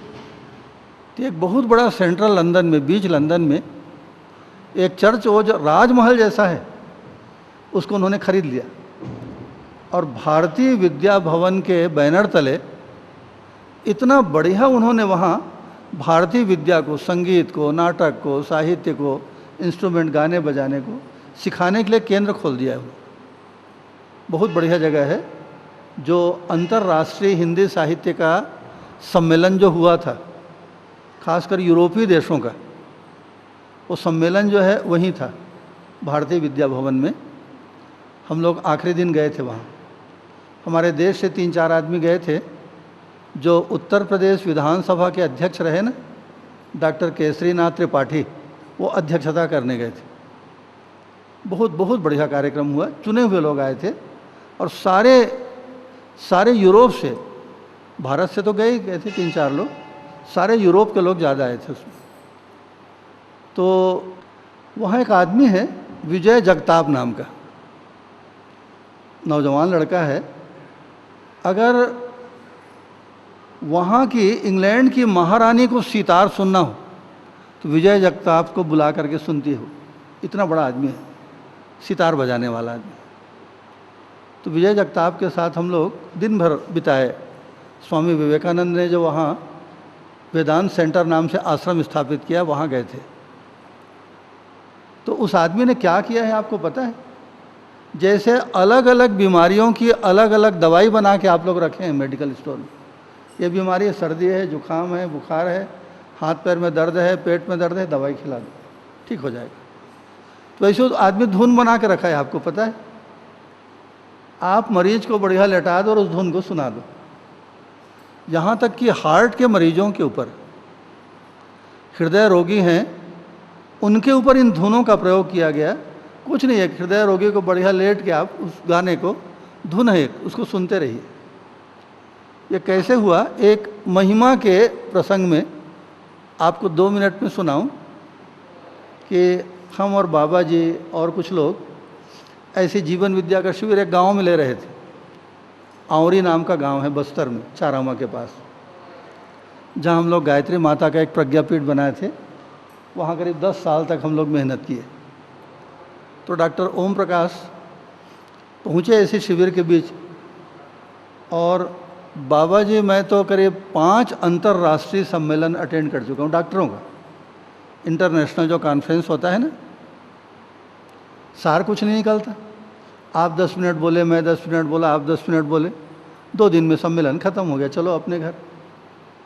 जो सारभूत निकलना चाहिए निष्कर्ष, उसका कुछ पता नहीं लगा। आप कुछ ऐसी चीज़ बताइए कि कुछ सार निकले। मुझको तो 5-5 सम्मेलन अटेंड करके भी कुछ नहीं मिला। एक खुशी की बात आपको बताऊं कि हमारे यहाँ जो आश्रम है ना, अछोटी का जो अभ्युदय संस्थान है, उसका उद्घाटन, जो इनाग्रेशन है, वो अंतर्राष्ट्रीय सम्मेलन से हुआ था। सारी दुनिया के डॉक्टर्स आए हुए थे। डॉक्टर ओम प्रकाश के साथ उनकी पहचान है। तो हम लोग उनसे रिक्वेस्ट किए, भाई हमारा नया आश्रम शुरू हो रहा है, तो 2 दिन आप सम्मेलन कर दो और आखिरी दिन का सम्मेलन आप हमारे यहाँ कर लो। वो लोग तैयार हो गए, ठीक है। हम लोग बिल्कुल लोकल जो गाजा बाजा होता है, गांव का बाजा, बजनिया बाजा, और राउत लोग नाचते हुए दरवाजे से स्वागत किए। इतना शानदार सम्मेलन हुआ, वही उद्घाटन था। सारे शहर के लोग, रायपुर, दुर्ग, भिलाई, दूर दूर के लोग आए। बहुत बहुत आनंद के साथ हम लोग, सारी दुनिया के डॉक्टर्स आए हुए थे। तो एक छोटी सी बात की तरफ मैं आपका ध्यान आकर्षित करूं, तो बाबा जी ने कहा लिखो। तो संयोग से मैं ही ऐसे कापी लेके लिखने लगा, जिसको संक्षिप्ति कहते हैं ना, ब्रीफिंग। तो उसका विषय था समग्र चिकित्सा ज्ञान विज्ञान, holistic medical science and sciences. उस ब्रीफिंग के ऊपर डॉक्टर ओम प्रकाश और उनके मित्रों ने करीब 1.5 साल मेहनत की और एक पूरी थीसिस उन्होंने तैयार की, एक शोध प्रबंध तैयार किया। उसको फिर अगला सम्मेलन जो विश्व का हुआ डॉक्टरों का, उसमें उन्होंने फ्रांस में, नैन्सी नाम का शहर है, स्विट्ज़रलैंड से बिल्कुल लगा हुआ है, वहाँ उन्होंने प्रस्तुत किया। इतना बढ़िया रिस्पांस मिला कि बाकी डॉक्टरों को तो बोलने के लिए 10-15 मिनट का समय मिलता था। ये लोग 15 घंटे वहाँ पर वर्कशॉप किए, 15 घंटे का समय मिला। सारी दुनिया के डॉक्टर्स लोग उसको सुने। क्या चीज़ थी कुल मिला के? जो विद्या अभी जीवन विद्या आप लोग पढ़ रहे हैं ना, ये जीवन विद्या एक प्रकाश है, लाइट की तरह। जैसे पूरा कमरा अंधेरे में डूबा हुआ है और आपके हाथ में एक टार्च है, कुछ नहीं दिखता आपको अंधेरे में।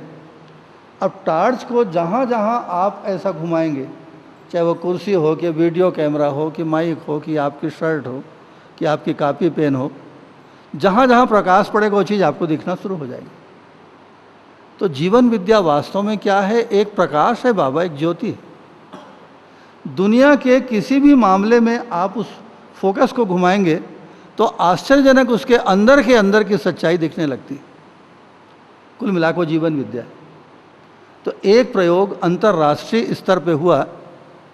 डॉक्टर ओम तिवारी अभी हैं, दुर्ग में रहते हैं। आप कभी भी दुर्ग आएंगे, बहुत बड़े डॉक्टर हैं आयुर्वेद चिकित्सा के। He is the only person, अकेले आदमी हैं जो शुद्ध आयुर्वेदिक पद्धति से इलाज करते हैं, कोई एलोपैथिक दवा का इस्तेमाल नहीं करते। तो उन्होंने पेश किया उसको, तो उसमें मुख्य बात क्या थी जिसको अभी आप लोग पढ़ेंगे, जो उसका सारभूत है उसको, वो आपके जीवन के लिए सबसे ज़्यादा ज़रूरी मामला है। उसमें मुख्य बात ये थी कि जब कोई डॉक्टर इलाज करता है, किसका इलाज करेगा? जिंदा आदमी का करेगा ना, मुर्दे का थोड़ी करता है। भाई इलाज जब आप करेंगे किसी जिंदा आदमी का करेंगे, और आदमी जिंदा है तो उसके साथ शरीर तो ही है, शरीर के साथ जीवन भी रहता है। अगर जीवन को आप ध्यान में नहीं रखेंगे तो आप किसी मरीज का 16 आने इलाज आप नहीं कर सकते। बाबा जी ने पूरे उस शोध प्रबंध में जो अंतर्राष्ट्रीय स्तर पर सारी दुनिया में जो फ्लैश हुआ, और वर्ल्ड हेल्थ ऑर्गेनाइजेशन, विश्व स्वास्थ्य संगठन को और दुनिया की सरकारों को उसकी रिपोर्ट भेजी गई। उसमें मूल बात यह है कि किसी भी जीवित आदमी का इलाज हम करते हैं और आदमी जिंदा है तब तक, शरीर के साथ जीवन भी उसके पास है, और जीवन को ध्यान में नहीं रखेंगे तो आपका इलाज जो है 16 आने कभी सफल नहीं होगा। तो जीवन क्या है उसको समझना मेडिकल साइंस की भी मजबूरी। आप जिस विद्या को पढ़ रहे हैं ना, चाहे आप शिक्षा के क्षेत्र में हो, चाहे व्यापार के क्षेत्र में हो, चाहे आप मैनेजमेंट के क्षेत्र में हो, चाहे आप बैंक में हो, चाहे आप मेडिकल साइंस की दुनिया में हो, जीवन को समझे बिना आप कोई चमत्कार, कोई समाधान को ला नहीं सकते। उसका जो व्यवहार चिकित्सा विज्ञान, कभी कभी आप देखते हैं, कल आपने डॉक्टर रमाकांत केनी के बारे में आपने सुना। वो आदमी कोई दवाई नहीं देता, आपको जानते हैं, बॉम्बे हॉस्पिटल में अभी भी है। दुनिया के सबसे बड़े डॉक्टरों में उसकी गिनती, दुनिया की, भारत की बात नहीं, और वो भी मेडिसिन का डॉक्टर है, दवाई पानी का दुनिया का सबसे बड़ा डॉक्टर। उनका कहना है कि आदमी को किसी दवा की ज़रूरत ही नहीं।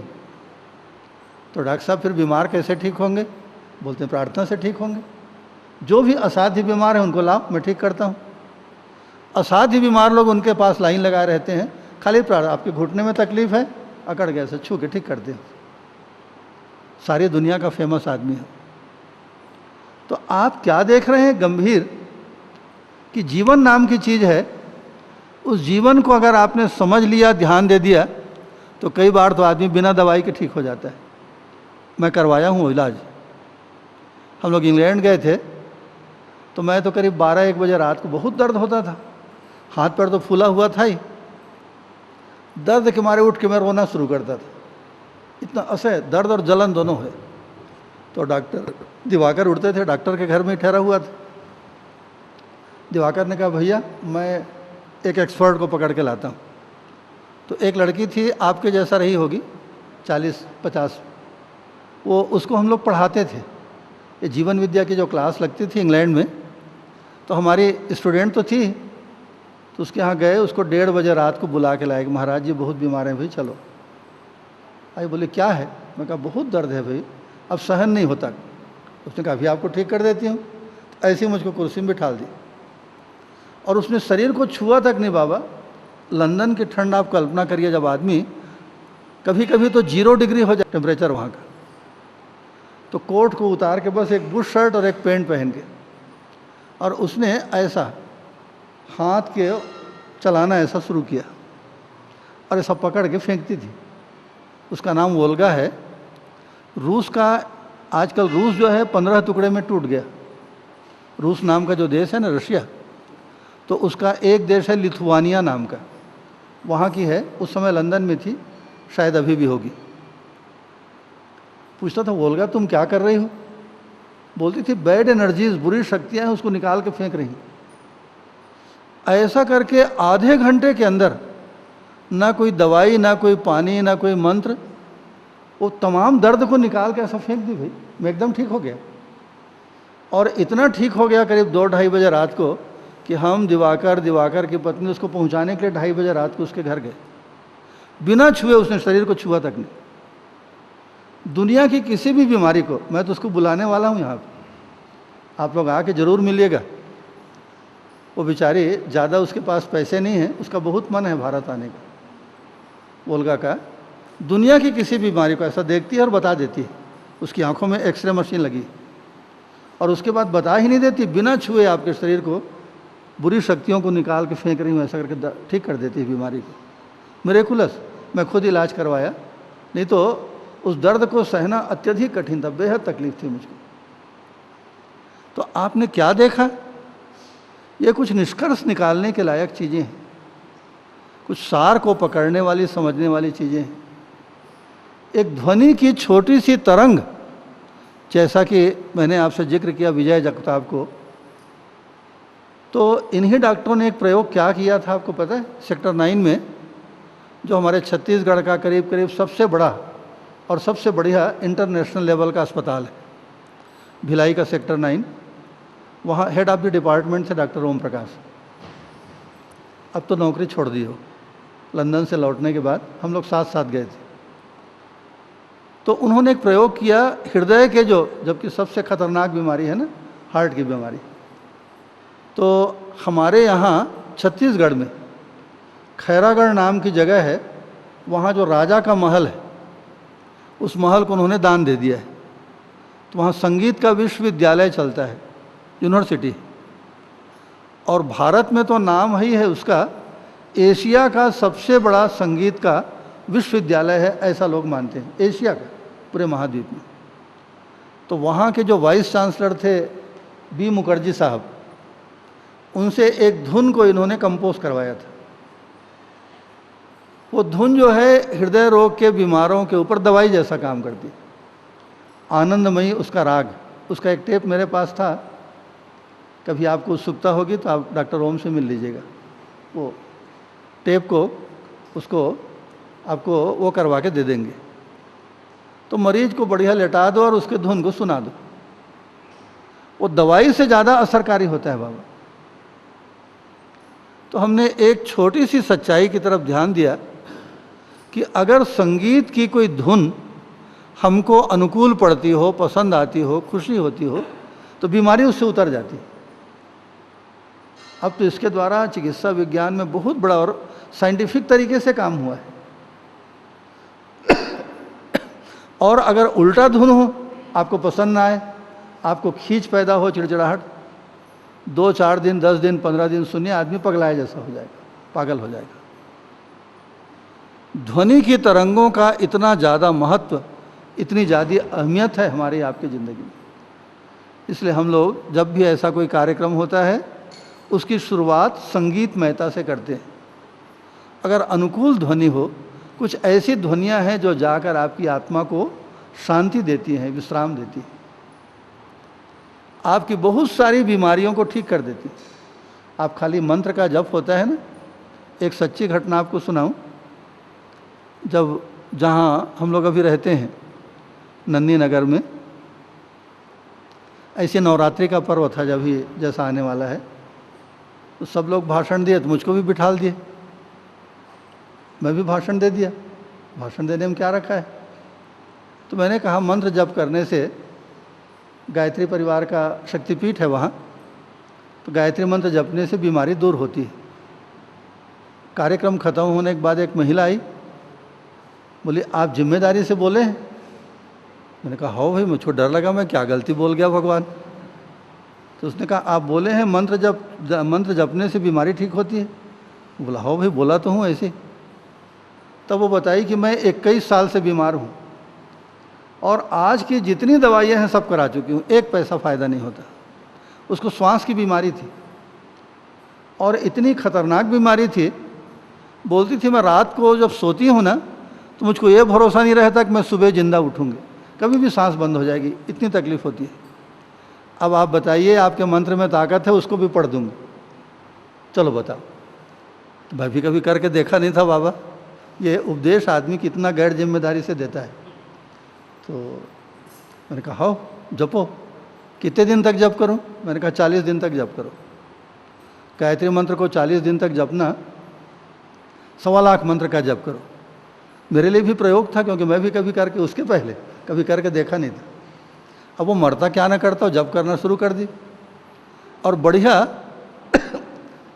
40 दिनों तक वो एकदम अखंड, क्योंकि उसका तो जीने मरने का सवाल था ना। 40 दिन के बाद फिर उसने बुलाया, हम लोग उनके घर गए, पूर्णाहुति का हवन किए, सबको खाना खिलाई। आपको सुन के ताजुब होगा, मुझको भी आज तक ताजुब होता है। उसी दिन से उसकी बीमारी ठीक हो गई, आज तक जिंदा है और एकदम स्वस्थ है। कम से कम श्वास की कोई बीमारी, श्वास की कोई तकलीफ उसको नहीं।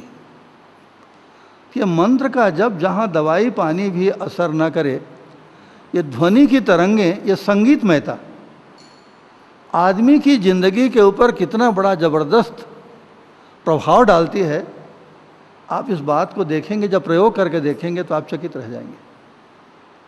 तो इसलिए हम लोग, भारत में परंपरा है, विदेश में भी परंपरा है, जब कोई अंतर्राष्ट्रीय कार्यक्रम होता है ना, AR रहमान को बुलाए थे जब कोई क्रिकेट मैच था या कोई कार्यक्रम था, रहमान ने कहा बजा दूंगा, 50 लाख रुपया लूँगा, 50 लाख रुपया इनाग्रेशन, उद्घाटन के संगीत का।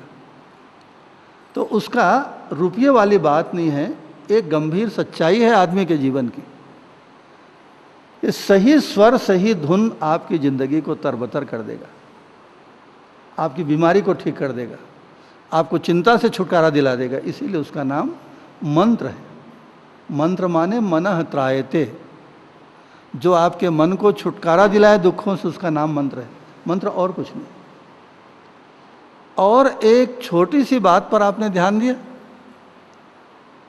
जब समुद्र के किनारे भगवान राम, लक्ष्मण, हनुमान जी सब बैठे थे, अथाह समुद्र, और समुद्र के उस पार लंका, लंका में सीता को पकड़ के ले गया था रावण। तो क्या करें भाई समुद्र को पार करने के लिए? तो विभीषण ने भगवान राम से कहा, भगवान ये समुद्र आपके गुरु हैं, आप प्रार्थना करिए। तो लक्ष्मण जी को ये बात पसंद नहीं आई। रामायण में क्या लिखा है आपको याद है? मंत्र न यह लक्ष्मण मन भावा। ये मंत्र जो है लक्ष्मण को पसंद नहीं आया। तो मंत्र माने विचार होता है। ये विचार कहाँ आप लगे हैं भगवान? आपके हाथ जोड़ने से कोई समुद्र आपको रास्ता देगा? आप शोषीय सिंधु करिए मन रोषा, आप एक बाण मारिए, अग्नि बाण से पूरा समुद्र सूख जाएगा, हम लोग सब उस पार चल देंगे। तो मंत्र में 2 विचार थे, एक तो भाई प्रार्थना करके समुद्र से रास्ता मांगो, और दूसरा विचार ये था कि समुद्र को सुखा दो, क्योंकि आप ताकतवर हो, समुद्र को हम लोग पार कर जाएंगे। एक सच्ची घटना जो दुनिया में हुई है, जिसके ऊपर एक फिल्म बनी है, आप शायद देखे होंगे, द 10 कमांडमेंट्स उसका नाम है। उसकी जैसी टेक्निक का मूसा नाम के, ईसा के पहले मूसा नाम के एक महात्मा थे। जब राजा ने उनको तंग करना शुरू किया ना, तो अपने सारे ऐसे भक्तों को, परिजनों को, परिवार वालों को लेके वो चले गए। तो समुद्र के किनारे पहुँचे। अब पीछे से राजा की सेना जो है कूदा रही थी मारने के लिए। तो मूसा के हाथ में एक डंडा था, उन्होंने डंडा उठा के कहा, समुद्र मुझको रास्ता दे दो। तो समुद्र ऐसा 2 टुकड़े में फट गया था, और सारे लोग जो उनके भक्त थे या प्रेमी थे परिवार के, वो सब समुद्र में घुस गए, ऐसी पार करने लगे। और उसके पीछे पीछे जब राजा की सेना आई इन लोगों को मारने के लिए, और वो भी उनका पीछा करते हुए समुद्र में घुसे, तो समुद्र का पानी जो फटा हुआ था ना, आपस में मिल गया, और सारी सेना समुद्र में डूब के ख़त्म हो गई। ये सही घटना है, मूसा के साथ ये हुआ था। फिल्म में इतना रोमांचकारी तरीके से दिखाया है, आप बाग बाग हो जाएंगे। फिर वैसी दूसरी फिल्म मुझको तो देखने को नहीं मिली, आप देखे होंगे तो मुझको नहीं पता, जिस तरीके का कि समुद्र जो है जैसे 2 दीवार खड़ी है ना, ऐसी पानी खड़ा हो गया था। भी कहीं कहीं पर समुद्र जो है 6 मील गहरा है। हिमालय पहाड़ को उठा के आप डुबाएंगे तो पूरा डूब जाएगा, इतना गहरा समुद्र है। वो समुद्र ऐसा फट गया था। तो एक खास बिंदु जो इस पूरी चर्चा में आता है विचार का। मंत्र न यह लक्ष्मण मन भावा। अगर विचार हमारे सही हों तो क्या है वो? मंत्र है। मंत्र माने मनः त्रायते इति मंत्र है, जिस चीज़ से हमारे मन का दुख दूर हो जाए उसको मंत्र कहते हैं। तो एक सही विचार हमारे लिए अमृत का काम करता है। एक सही ध्वनि की तरंग हमारे जिंदगी के ऊपर, शरीर के ऊपर, मन के ऊपर अमृत जैसा असर डालती है। तो अब एक गंभीर मुद्दे के ऊपर धीरे धीरे हम लोग उसी तरफ जा रहे हैं। एक गंभीर मुद्दा विचार, और उससे भी ज़्यादा ठीक शब्दों में कहें सही विचार। विचार तो हम लोग निरंतर करते हैं, कौन आदमी है जो नहीं सोचता हो? बल्कि दो चीज़ों के बीच में फ़र्क करना जरूरी है। हम लोग किसी आदमी को पूछना क्या कर रहे हैं, कुछ नहीं, बैठे बैठे विचार कर रहा है, सोच रहा है। जबकि वास्तव में सच्चाई क्या है? आप विचार नहीं कर रहे थे बाबा, आप चिंता कर रहे हैं। और जब बोलते हैं तो मैं चिंतन कर रहा था, ऐसा बोलते हैं। चिंतन अलग चीज़ है और चिंता बिल्कुल अलग चीज़ है। और सोच सोच के परेशान हो जाना, बस हमारे ज़िंदगी की इतनी ही कहानी है। हर आदमी को, बच्चे को, सियान को, बड़े को, छोटे को, कुछ भी बैठे बैठे परेशान होता है। जिन बातों को नहीं जानता उन बातों के बारे में भी अपनी कल्पना से आदमी कुछ भी सोच लेता है, उसको सोचने का परिणाम चिंता करता है। तो चिंता अलग चीज़ है, विचार अलग चीज़ है। तो दो शब्द हैं, चिंतन नाम का शब्द है।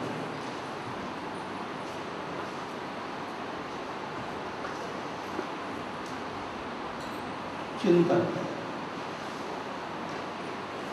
और विचार। तो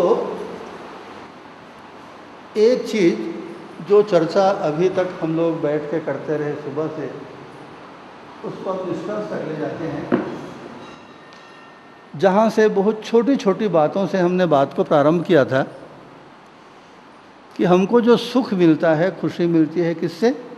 एक तो आवश्यकता पूर्ति से मिलती है, दूसरी कोई समस्या, कोई परेशानी में है, कोई आदमी बीमार है, अगर किसी जड़ी बूटी से, मंत्र तंत्र से ठीक हो गया, खुश हो जाता है, तब भी हम खुश होते हैं। और तीसरा है भावमयता, पति पत्नी का संबंध, माँ और बच्चे का संबंध, मित्र और मित्र का संबंध। ऐसा कोई बढ़िया चीज़, पसंद के लायक चीज़, खुश होने लायक चीज़ हमको मिलती है, तो उससे हमको प्रसन्नता मिलती है। तो अब इसमें थोड़ा थोड़ा फ़र्क है। क्या फ़र्क है बताइए? इंद्रिय और शरीर के बारे में हमने देखा, एक सीमा के बाद, जैसा भोजन है, कपड़ा है, मकान है, पैसा है, खुशी मिले जैसा लगती है, अभी खुशी ठीक से मिली नहीं है, खुशी खत्म हो गई। उसी को बच्चन ने बहुत बढ़िया लिखा है। जो अभी जो हीरो है ना, अमिताभ बच्चन, वो नहीं, उसके पिताजी हरिवंश राय बच्चन, वो बहुत बढ़िया कवि थे। उस ज़माने में नीरज बच्चन और महादेवी वर्मा, ये तीन लोग भारत में बहुत प्रसिद्ध थे हिंदी गीतकारों में, कवियों में। उसने अपनी तरफ से नहीं लिखा है, उमर खयाम नाम का बहुत बड़ा दार्शनिक हुआ, उसकी जो रुबाइयाँ हैं उसका अनुवाद किया है। आने के ही साथ विदा की होती देखी तैयारी, खुलते ही बंद लगी होने मेरी जीवन मधुशाला। अभी ठीक से ज़िंदगी के दरवाजे खुले भी नहीं है कि बंद होने का समय आ गया। खुशी अभी ठीक से मिली नहीं है कि खुशी ख़त्म होने के कगार पे आ गई। ऐसी खुशियों को हम इंद्रियों का स्वाद के, देखना, सुनना, खाना, पीना, ये जो विचारों की जो खुशी मिलती है, समाधान, हम लोग प्रसंग में और गंभीरता से अभी संक्षिप्त में सुन लीजिए। समाधान माने क्या बताइए? किस चीज़ को आप समाधान कहेंगे? समाधान से आपको क्या समझ में आता है? इतना तो समझ में आता है कि समाधान से हमको खुशी मिलती है। जैसे, हाँ वो ठीक है, समस्या हमारा सुलझ जाए, उसको हम समाधान कहते हैं। उसके भीतर सारभूत चीज़ क्या है? समस्या अगर सुलझती है तो कैसे सुलझती है बताइए?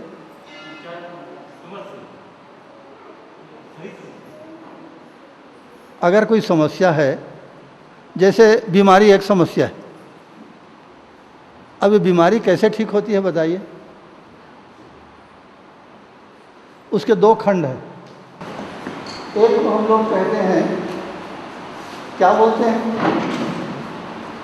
डायग्नोसिस बोलते हैं। डायग्नोसिस बीमारी है क्या चीज़? और एक बार अगर बीमारी पकड़ में आ गई तो जुकाम, तो उसकी निर्धारित दवाई लेने लगा, कितने दिन तक दवाई ठीक हो जाती है। या दूसरे शब्दों में अगर कहें तो क्या बोलेंगे? क्यों और कैसे का उत्तर मिल जाना बराबर समाधान। तो बीमारी आई तो क्यों आई, और ये बीमारी ठीक होगी तो कैसे ठीक होगी? दो चीज़ का पता लग गया, मैंने समाधान मिल गया। क्यों और कैसे का उत्तर मिल जाना बराबर समाधान। ठीक, कितना क्लियर होता है? हमारे यहाँ मेरे पिताजी 35 साल तक बीमार रहे। उनको खांसी आती थी, और इतनी खांसी एक बार शुरू हो गई 6 महीने 7 महीने तक। कभी कभी तो लगता था कि खांसते खांसते उनके प्राण निकल जाएंगे। हम लोग सारी दवाइयाँ करवाए, माता जी के गहने बेचे, ज़मीन जायदाद बेचे, फिर वो ठीक नहीं हुई। अब धीरे धीरे मैं बड़ा हो गया। मैं पिताजी को करीब 150 पौने 200 सूजी लगवाई, इंजेक्शन लगवाया, तब भी ठीक नहीं हुआ। तो उस समय डॉक्टर आर के तिवारी थे, सिविल सर्जन, उनके पास ले बताया, डॉक्टर साहब इनको खांसी आती है। तो उन्होंने जैसा चेक करते हैं डॉक्टर लोग, खून जांच कराओ या पेशाब जांच कराओ, रिपोर्ट लेके आना। दूसरे दिन गया तो डॉक्टर साहब ने कुल मिला के 45 रुपये की दवाई लिख दी, मुझको अभी तक याद है। तो दवाई को खिला दो ठीक हो जाएंगे। जो करीब 32-35 साल बीमार रहे, मैं क्या बताऊं भाई। 4-5 दिन पिताजी को दवाई खिला, उसी समय ठीक हो गए। उसके बाद ज़िंदगी भर ठीक रहे हो। जिसके लिए हम लोग ज़मीन जायदाद बेच चुके, घर के गहने बिक गए, और जिनके जीने की आशा भी नहीं बची थी, वो 45 रुपये की दवा से ठीक हो गए। वो क्या था, 2 सवालों का उत्तर पकड़ में आ गया। क्यों हुआ? वो इस्नोफीलिया नाम की एक बीमारी होती है, वो किसी सामान्य दवा से ठीक नहीं होती। बीमारी पकड़ में आ गई, उसकी निर्धारित दवाइयाँ हैं। रिकोल्विन नाम की एक पीने की दवा, डेकाड्रान, हेट्राजिन, 3-4। उसके बाद जब भी खांसी आती थी, मैं घर से दवाई लेके भेज देता था, 2-3 दिन में ठीक हो जाती थी। समाधान माने क्यों और कैसे का उत्तर मिल जाना बराबर समाधान। और एक कदम चलिए, और एक कदम। ये समाधान क्या चीज़ है?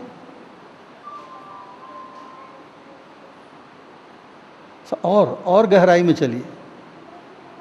इतना तो आपको बात पकड़ में आती होगी। और एक कदम आगे,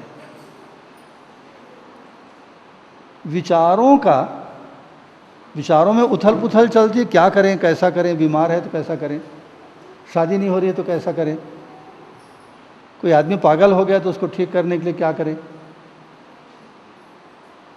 तो विचारों में जब हमको समाधान मिलता है, क्या चीज़ है ये? तत्व के रूप में क्या है? सार के रूप में क्या है? साक्षात परमात्मा है बाबा। विचार काल में समाधान साक्षात परमात्मा है। कैसे है बताइए? जैसा एक छोटा सा उदाहरण लीजिए कि आपके हाल में बिजली, ठीक? अब बिजली को आपने इस पंखे के साथ जोड़ दिया, तो वही बिजली की ताकत हवा के रूप में प्रकट हो गई। बढ़िया, गर्मी लग रही है, उसमें शांति मिलती है। इसी बिजली को आपने टेलीविज़न के साथ जोड़ दिया, फोटो दिखाई पड़ने लगता है।